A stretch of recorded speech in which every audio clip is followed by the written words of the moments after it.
किसी बागीचे में एक सेहतमंद मक्खी रहती थी। करीब ही एक मकड़ा भी रहता था। वो इस मकड़े के जाल वाले घर के पास से रोज गुजरती, लेकिन कभी जाल में न फंसती। मकड़ा बहुत दिनों से इस मक्खी पर नजरें लगाए बैठा था। वो नए नए अंदाज से जाल लगाता, लेकिन मक्खी जाल के करीब भी ना आती। एक दिन मक्खी मकड़े के पास से गुजरी तो मकड़ा बोला, बी मक्खी, तुम्हारा इस रास्ते से रोज गुजर होता है, लेकिन कभी तुम भूल कर भी मेरे घर नहीं आई। आखिर मैं तुम्हारा पड़ोसी हूँ, कोई गैर तो नहीं हूँ। किसी दिन मेरे इस गरीब खाने को भी इज्जत बख्शो। मकड़ी की बात सुनकर मक्खी बोली, जनाब, किसी और को बेवकूफ़ बनाइए। मैं तो आपकी जाल में आने वाली नहीं हूँ। जो भी आपकी सीढ़ी पर चढ़ा फिर कभी नहीं उतरा। वाह बी मक्खी, मैं तो आपकी खातिरदारी करना चाहता था, वरना मेरा इसमें क्या फायदा। अगर थोड़ी देर मेरे घर में ठहर जाओगी तो इसमें बुरा क्या है। मकड़े ने बुरा मानते हुए कहा, अगरचे मेरे ये घर बाहर से छोटी सी झोपड़ी की तरह लगता है, मगर अंदर से बहुत ही खूबसूरत है। और यहाँ तुम्हारे देखने की बहुत सी चीजें हैं।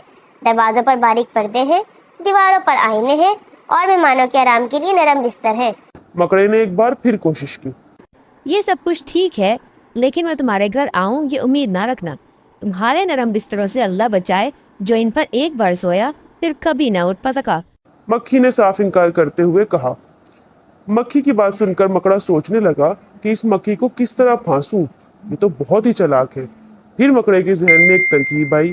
इसने सोचा कि खुशामद ही एक ऐसा रास्ता है जिसके जरिए से झूठी तारीफें करके लोगों को बेवकूफ बनाकर अपना काम निकलवाया जा सकता है।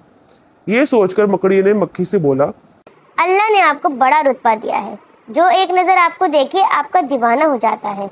आपकी आंखें हीरो की तरह चमकती हैं, और जो आपके सर पर ताज है बहुत ही खूबसूरत है।